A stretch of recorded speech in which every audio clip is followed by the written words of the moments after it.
बिस्मिल्लाहिर्रहमानिर्रहीम। ये तीसरा पार्ट है। हम बात कर रहे थे अल्लाह के नबी सल्लल्लाहु अलैहि वसल्लम के फरमान आलिशान की।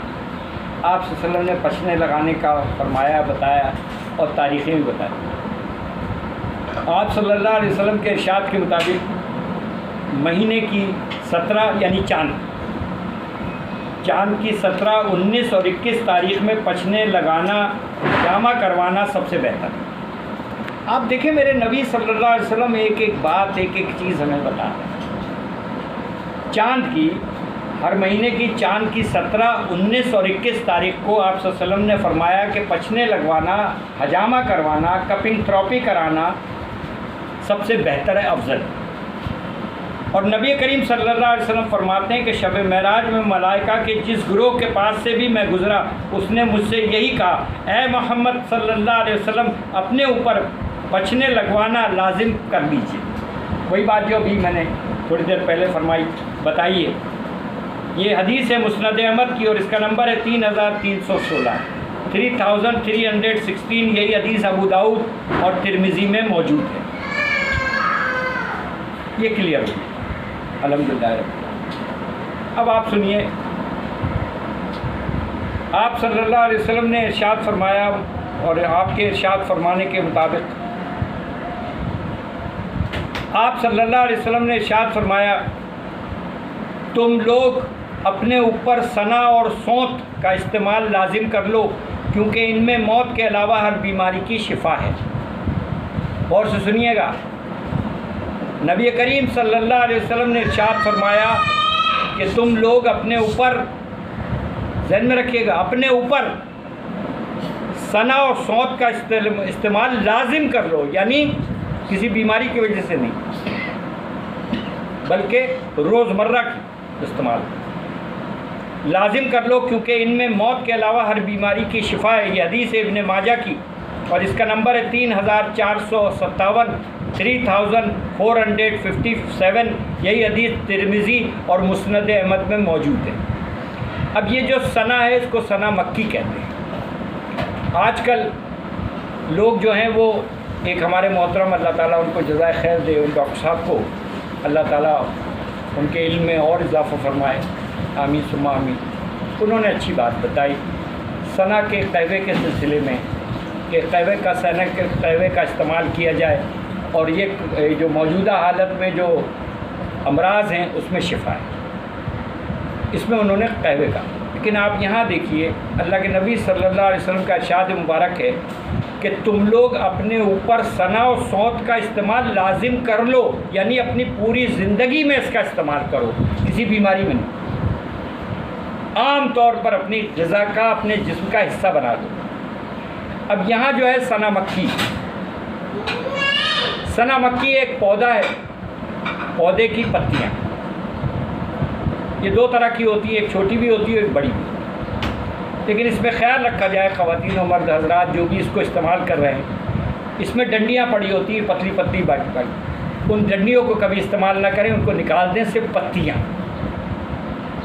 क्योंकि वो डंडियों में, अगर डंडियाँ भी अगर इस्तेमाल की तो पेट में मरोड़ और तकलीफ़ शुरू हो जाएगी। उन डंडियों के इस्तेमाल से पेट में मरोड़, दर्द शुरू हो जाता है। तो सिर्फ पत्तियों का इस्तेमाल। लेकिन यहाँ जो बात आ रही है वो आ रही है, आप सल्लल्लाहु अलैहि वसल्लम ने इरशाद फरमाया कि सना और सौंत का इस्तेमाल लाजिम कर लो, यानी हमेशा किया करो। अब ये हमने चूँकि इस्तेमाल इसका लाजिम नहीं किया हुआ है, तो हमारी ज़िंदगियों में ये शामिल नहीं। लेकिन अल्हम्दुलिल्लाह रब्बिल आलमीन, इस बिलाल शिफाखाने में अल्लाह ताला ने अपने फज़ल करम से इससे मुंसलिक जो अफराद हैं वो सना को जानते हैं कि हम अल्हम्दुलिल्लाह रब्बिल आलमीन सना का इस्तेमाल बिलाल शिफाखाने में हर एक के लिए लाजिम है कि वो लाजमी तौर पर रोज़ाना इसको अपने ग़िज़ा के तौर पर इसको इस्तेमाल करें। सना जो है, सना मक्खी के पत्ते, ये मुसल है। मुसल कहते हैं दस्तावर, मोशन आते हैं, यानी पेट साफ करना। अब ये बात जहन में रखिएगा बहुत अच्छी तरह से कि इसको आप सल्लल्लाहु अलैहि वसल्लम ने फरमाया और इसको हमें अपनी ज़िंदगियों में इस्तेमाल करते रहना चाहिए। तो हमें किसी इमरजेंसी की ज़रूरत नहीं पड़ेगी इंशाअल्लाह, ठीक है। और इसका इस्तेमाल चूँकि मुसेल है, इसका इस्तेमाल रात को ही किया जाता है। इतबा हजरात, तबीब हजरात जितनी भी मुसेल चीज़ें होती हैं जिससे जो दस्तावर होती हैं उनका इस्तेमाल वो रात को ही करते हैं। या फिर कोई एक इमरजेंसी की सूरत में जो अद्वियात ऐसी हों कि जिनको दिन में इस्तेमाल करना लाजिम हो तो उनको भी वो सुबह इस्तेमाल करवाते हैं नहार में, ताकि वो जागते में। तो ये 2 टाइम जो है इतबा हजरात मुसेल अद्वियात का इस्तेमाल करते हैं, दरमियान में नहीं करते। ठीक। अब रात को अगर इसको रोज़ाना हस्बे ज़रूरत सना के पत्तों को घर में ले आएँ, साफ़ कर लें, इसमें मिट्टी होती है, बेहतर है कि इसको पानी से या किसी चीज़ से इसको धो लें, खुश्क कर लें फ़ौरन और अपने पास महफूज कर लें और उसको ग्राइंडर से जैसे आप दूसरी चीज़ें पीसती हैं इसको पीस के रख लें। ये याद रखिएगा, इसमें घुल लग जाता है, एक किस्म का कीड़ा पैदा हो जाता है ज़्यादा अरसे रखने से, तो इसको बेहतर है आप फ्रिज में रख लें। वरना आम तौर पर अगर किसी शीशे की बोतल में अगर इसको सुफूफ बना के रखें तो उसमें नमक जो है, नमक का एक ढेला रखें, जो देसी नमक, तो इंशाअल्लाह ताला ये महफूज है। और इसको क्वार्टर, हाफ या 1 टीस्पून रोज़ाना आप रात को सोने से पहले आप ले लें तो इंशाअल्लाह ताला आपको बेशुमार बीमारियों का इलाज, जिसमें मेन है कब्ज़, उम्मुल अमराज कहलाती है। ये पूरी बॉडी से रात को ये आपकी पूरी बॉडी से टॉक्सिन्स, जहरीले और फासिद मादे जो हमारे जिस्म में टॉक्सिन्स यानी जरासीमों, ख़तरनाक जरासीमों की कैफियत में बनते रहते हैं, क्योंकि केमिकल प्रोसेस है हमारे जिस्म में, और हमारी ग़िज़ाओं में भी कुछ ऐसी चीज़ें शामिल हो जाती हैं जो कि मुज़र सेहत है। उनको जिस्म से निकाल के सुबह आपको फारिग कर देता है, ये साफ़ कर देता है। क्लिनजिंग का अमल है, डिटॉक्सिफिकेशन जिसको हम कह सकते हैं। ये बेहतरीन बॉडी क्लिनज़र है सना मक्की। और वो हजरात जो कब्ज़ के मरीज़ हैं पुराने शदीद, उनके लिए मैं एक दरख्वास्त करूँगा कि वो सना मक्की का पाउडर जैसा मैंने बताया सुफूफ बना लें, घर में रखें और रात को सोने से पहले 1 चम्मच, टेबल स्पून जैसा कोई अपनी कैफियत हो हस्बे ज़रूरत वो ले लें। और अगर वो समझते हैं कि उनको कब्ज़ बेइंतहा शदीद पुराना है और अरसे का है, तो इसका मतलब है कि आंतों में खुश्की पैदा हो गई, ड्राइनेस पैदा हो गई, और अगर उनको ब्लड प्रेशर भी है और बेशुमार प्रॉब्लम्स भी हैं, तो वो ये करें कि दूध गर्म कर लें और दूध गर्म करके उसमें पानी मिला, बालाई उसकी झिल्ली हटा दें और वो नीम गर्म हो जाएगा। उसमें पानी थोड़ा मिला लें ताकि उसका जो बादीपन है जिससे बलगम और रेशा बनता है वो ख़त्म हो जाए। और ये सुन्नत है, आप सल्लल्लाहु अलैहि वसल्लम दूध में पानी मिला लिया करते थे और यही बात आपने बताई भी।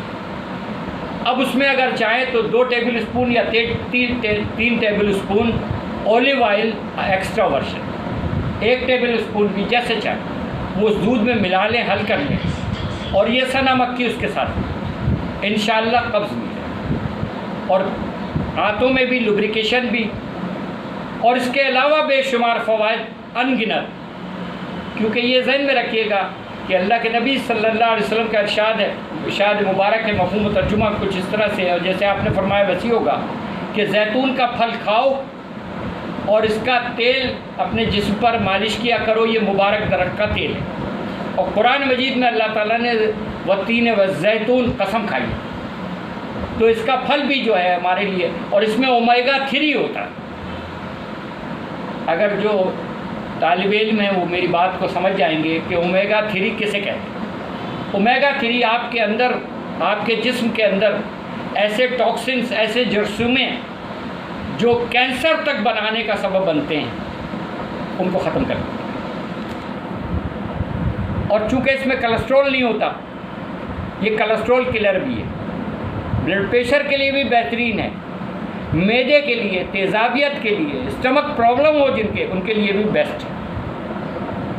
कैंसर के वो मरीज़, शुगर के वो मरीज़, ब्लड प्रेशर के वो मरीज़, कोलेस्ट्रॉल के वो मरीज़ जो बरस से दवाएं खा रहे हैं, वो ये नुस्खा अपनाया है अल्लाह का नाम लेके, लेकिन शर्त है हुव शाफ़ी, आऊज़ु बिल्लाहि मिनश शैतानिर रजीम बिस्मिल्लाहिर रहमानिर रहीम हुव शाफ़ी, और उसी को अल्लाह के नाम लेकर उसको पिएँ, इंशाअल्लाह ताला फ़ाक़ा हो।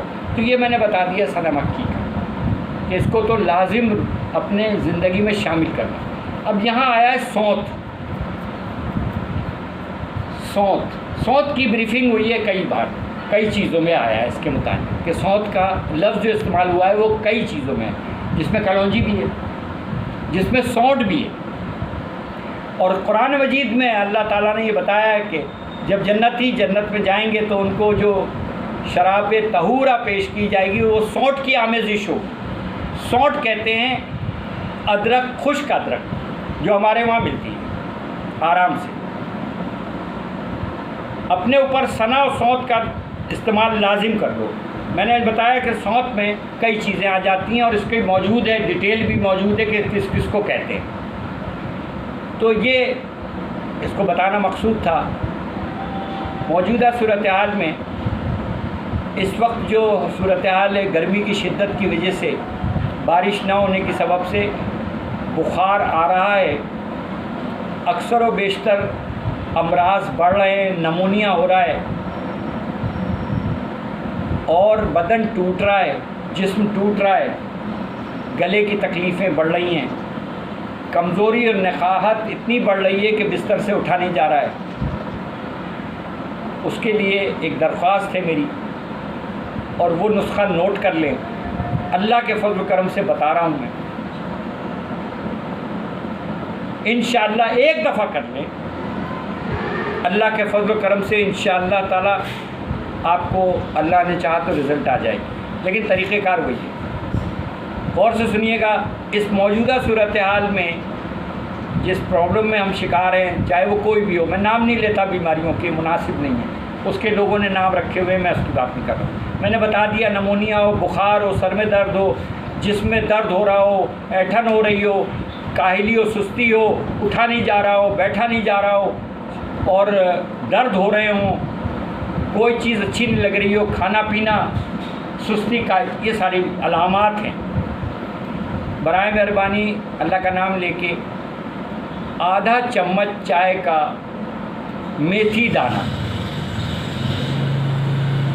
मिथरे जिसको हम कहते हैं, मेथी दाना, ये आम बात है, हमारे दुकानों पे मिल जाती है मेथी दाना। आधा चम्मच मेथी दाना ले लें, क्वार्टर या इसका आधा कलौंजी ले लें,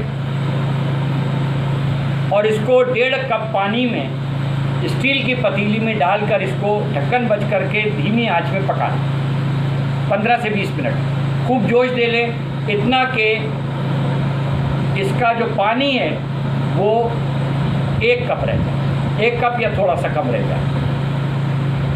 इसमें शहद मिला लें हस्बे ज़रूरत, शहद हो असली, और इसको छान लें। शहद मिला के इसको नीम गरम गरम कहवे की सूरत नहार मुँह सुबह या शाम आऊज़ु बिल्लाह बिस्मिल्लाह और शाफ़ी पढ़ के इसको पी लें। इसके पीने के बाद कोशिश करें कि ठंडक से बचें, यानी ये ना हो स्प्लिट और एसी में चले जाएं। आजकल मर्द है ना, कुदरती जो हवा है उसमें अपने पसीने को खुश करें और थोड़ी देर बैठ जाए, लेट जाए, आधा पौन घंटा 1 घंटा कुछ खाए पिए नहीं। मेरे रब ने चाहा तो इंशाअल्लाह आपको एक ही खुराक में अंदाज़ा हो जाएगा। और ये भी मैं बता दूं कि अल्लाह के नबी सल्लल्लाहु अलैहि वसल्लम ने मेथी दाने के मुताल्लिक़ ये इरशाद फरमाया है, मफ़हूम तर्जुमा कुछ इस तरह से हो जैसे नबी करीम सल्लल्लाहु अलैहि वसल्लम ने फरमाया वैसे ही होगा कि मेथी दाने अगर तुम्हें इसके कीमती होने का पता चल जाए तो तुम सोने और हीरों के बजाय इसको रखो, संभाल। इतने जोड़ों के दर्द के लिए अक्सीर, ये कहवा मैं बता रहा हूँ आपको, जोड़ों के दर्द के लिए अक्सीर, गैस के लिए अक्सीर, शुगर के लिए अक्सीर, ब्लड प्रेशर के लिए अक्सीर, गैस ट्रबल होने से, मैदे की सफाई से, कोलेस्ट्रॉल के लिए, और जिस्मानी आरिस के बाद, तकलीफ़ों के बाद, बीमारियों के बाद इम्यून सिस्टम रेजिस्टेंस पावर के कम होने की वजह से जो आजकल चल रहा है, बताया जा रहा है कि सबसे ज़्यादा वो लोग बीमारी का शिकार हो रहे हैं जिनका इम्यून सिस्टम यानी बॉडी में रेजिस्टेंस पावर कम है, ये अल्हम्दुलिल्लाह फ़ौरन आपकी रेजिस्टेंस पावर को, इम्यून सिस्टम को इंतहा से ज़्यादा बूस्टअप कर देता है। और मैं आपको एक और बात बता दूं, मेथी दाने में, जो रिसर्च की बातें बता रहा हूँ मैं, हवाई नहीं का, तो रिसर्च में ये आया है कि मेथी दानों में गोश्त के बराबर प्रोटीन होता है, लमिया गोश्त के बराबर। और आपको बता दूं इसके लौद में, यानी इसके अर्क में, या जो वो मछली के तेल से ज़्यादा फ़ायदेमंद है। तसव्वुर है कोई? ये मैं अपनी तरफ से हवाई बातें नहीं कर रहा हूँ, ये रिसर्च में ये सारी चीज़ें मौजूद हैं। तो बराए मेहरबानी एक दफ़ा एक दिन करके देख लें, सुबह और शाम इस तरह का मेथी का कहवा बनाएं। वो तमाम अमराज में जो मैंने बता दिया, इम्यून सिस्टम, रेजिस्टेंस पावर और तबीयत की बात, आपको रिज़ल्ट आ जाएगा इंशाअल्लाह ताला। अल्लाह का नाम लेकर कीजिए, किसी इंशाअल्लाह उसकी ज़रूरत पड़ेगी नहीं, क्योंकि जो काम हम नबी मोहतरम हज़रत मोहम्मद मुस्तफ़ा सल्लल्लाहु अलैहि वसल्लम के बताए हुए तरीक़े, तरतीब और तरकीब के मुताबिक करेंगे, इंशाअल्लाह उसमें हमारे लिए फ़लाह होगी और उसी में हमारे लिए शिफा होगी। अल्लाह ताला हम सबको अमल करने की तौफ़ीक़ अता फ़रमाए। अल्लाह हाफ़िज़, फ़ी अमान।